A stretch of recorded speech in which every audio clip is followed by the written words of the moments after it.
Panggul terdiri atas dua bagian. Yang pertama adalah bagian yang keras dibentuk oleh tulang dan bagian yang lunak dibentuk oleh otot-otot dan ligamen.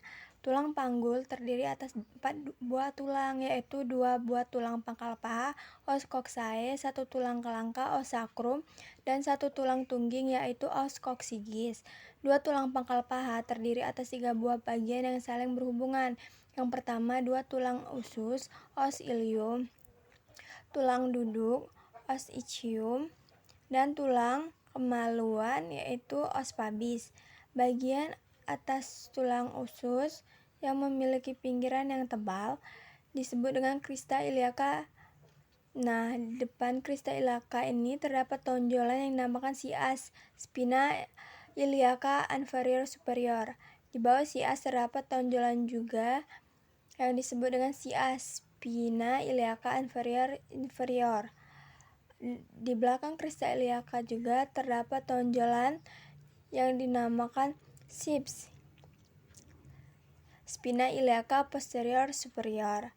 Di bawah sips juga terdapat sipi, spina iliaca posterior inferior. Di bawah sipi terdapat tekian yang besar disebut ischisura ischiatica mayor. Di bawah ischisura ischiatica mayor terdapat tonjolan yang dinamakan dengan spina ischiadica.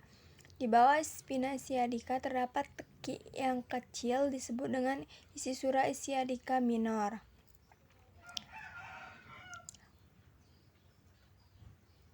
Pada os ilium itu terdapat lajur yang disebut dengan linea terminalis atau linea immonimata yang merupakan batas antara panggul besar dan panggul kecil. Tulang duduk yang tebal ini yang berfungsi untuk menopang berat badan saat kita duduk disebut dengan tuber ischiadicum. Tulang kemaluan yang membatasi 2 buah lubang yang disebut foramen obturatorium. Di samping foramen obturatorium terdapat sekat sendi yang disebut dengan acetabulum.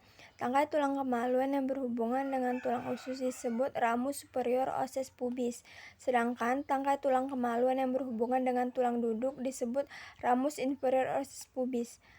Ramus kiri dan kanan berbentuk segitiga disebut arcus pubis.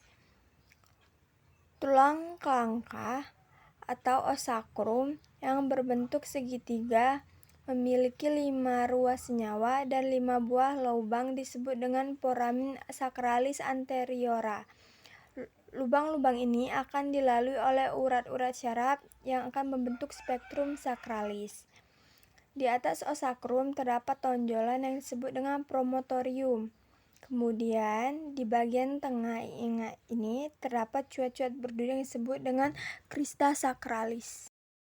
Baik, di sini saya akan menjelaskan tentang mekanisme persalingan.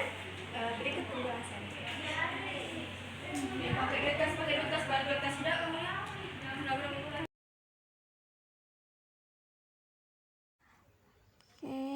Yang pertama, kepala bayi akan mengalami engagement, memasuki hot 1 yang dimana kepala bayi sudah memasuki pintu atas panggul dan memasuki hot 2. Ini sejajar dengan tulang pinggir simfisis. Kepala bayi mengalami penurunan. Dan yang ketiga, terjadinya fleksi. Yang keempat, terjadinya putar paksi dalam. Di sini sudah memasuki hot 3, sudah sejajar dengan tulang ischium, dan setelahnya kepala bayi mengalami ekstensi. Dan di sini sudah memasuki hot 4, sejajar dengan tulang coccygeus, dan terjadinya putar paksi luar, dan terakhir terjadinya ekspulsi dan kepala bayi